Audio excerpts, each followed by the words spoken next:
Hiya, I'm Jasper, and welcome to your video review for Harry Potter and the Prisoner of Azkaban, aka Harry Potter 3. Thank you, HBO Max.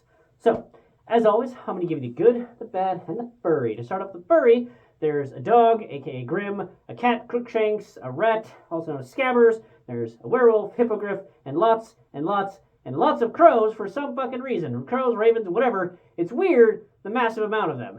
Just weird.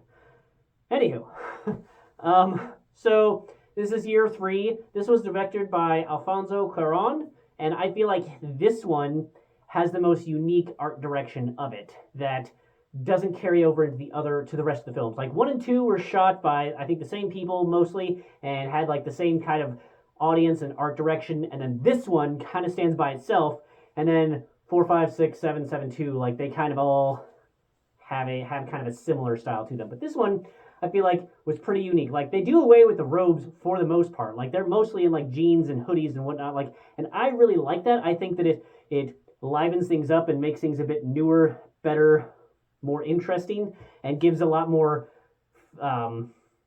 life. Like if in the first Hippogriff scene, if you look at how everyone is wearing their school uniform, everyone like how they're wearing it says a lot about them, and so that's fun. I thought that was a really good way to do it, and plus just the vistas and the scenery and how they shot a bunch of things, I think really made this a lot larger scale. So that was fun.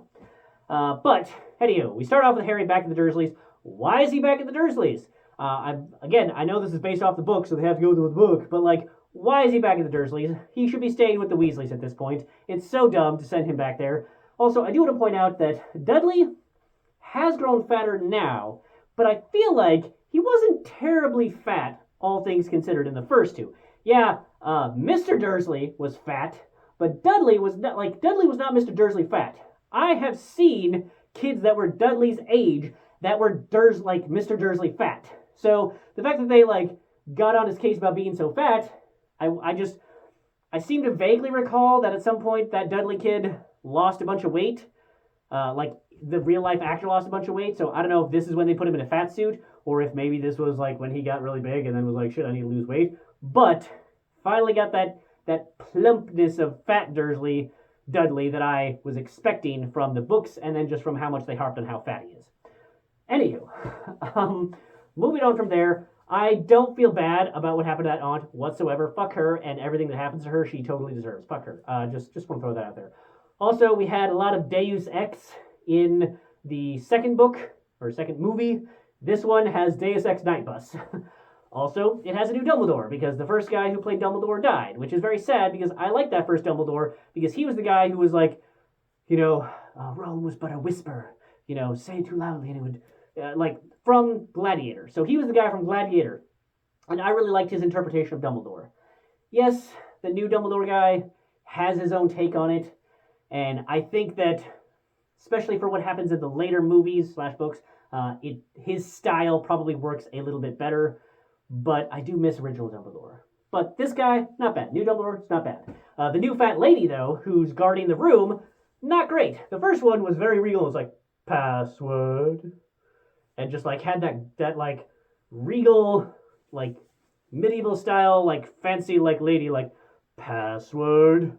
But now we have the like, ha ha ha, fat ladies trying to break your glass with their voice thing. Like, I feel like they could have kept the other one, and it would have been even more impactful to have her be like running away from the claw marks.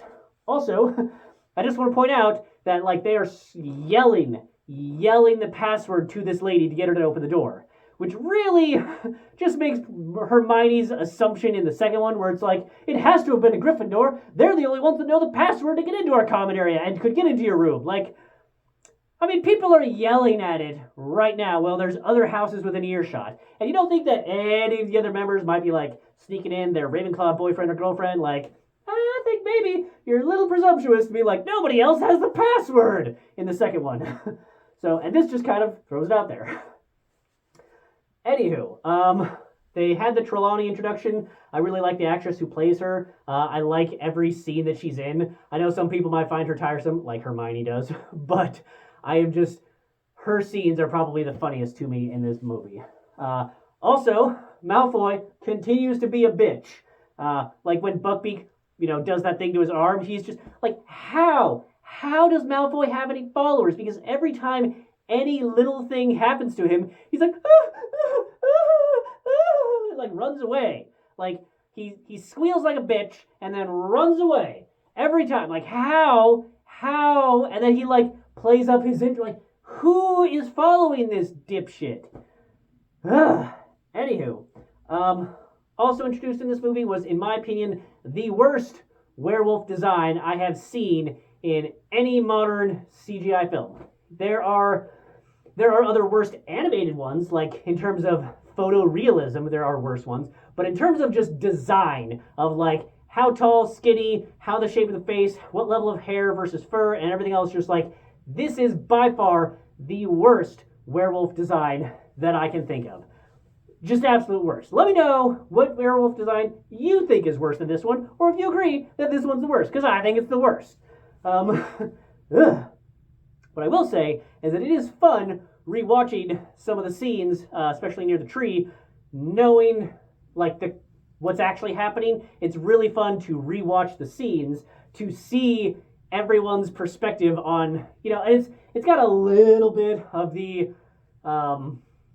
like rom-com thing where like, oh, if you had just pointed out like, oh, it's Charlie, not the person that I'm vaguely pointing at, so you get confused or whatever. So it has a little bit of the rom-com thing where if you just like used full sentences or just like said a little bit more, things would have been much clearer. It's got a little bit of that, but it's for the appropriate amount of time, in my opinion, for the appropriate scene, and it makes rewatching it that much more fun. So props to them for that, making the right decisions there.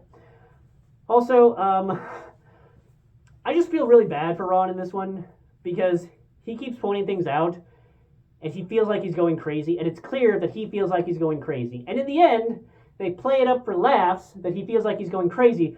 But imagine, if you will, that they continue down that vein and just never told him the truth of what was happening. He would feel like he is going absolutely batshit insane. And imagine how that would feel if you were him in that situation, that for months things have been happening and no one else is like acknowledging the thing that you're pointing out. Like, you would feel like you're going fucking crazy. And in this wizarding world, that's not a good thing, because it's probably like Dementor or Demon or whatever Chamber of Influence things going on. So I feel bad for Ron a little bit.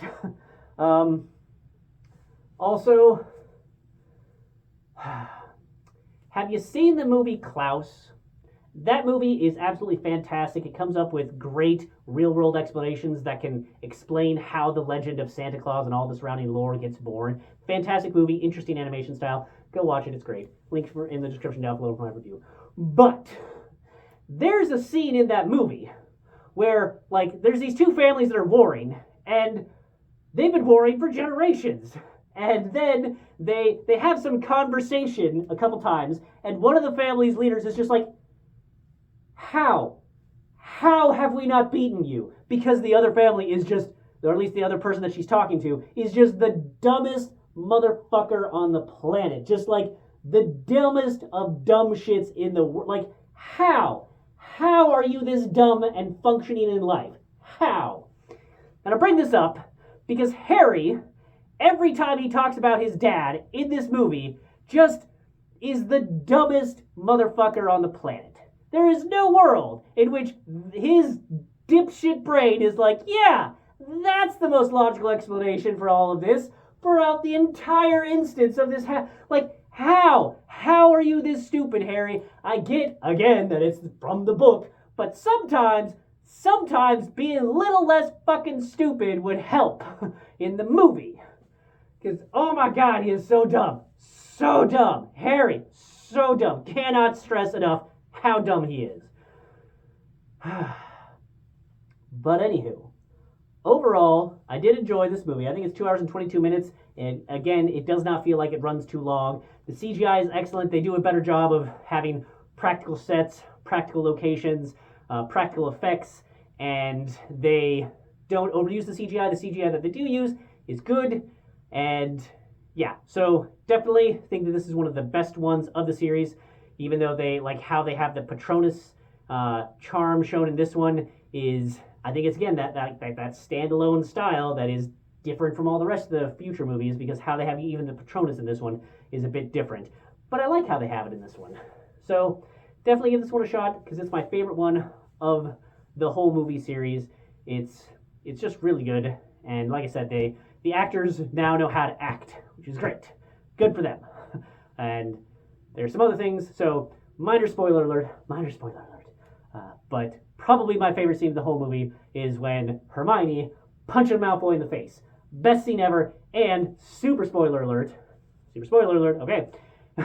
We get to see him do it. We get to see her do it twice. It's so good. So good. I'm so happy about that. Okay, so 2 thumbs up. Watch this movie. That's all I have for this one. Thanks for coming. Thanks for watching. Hope to see you at the next one. Bye.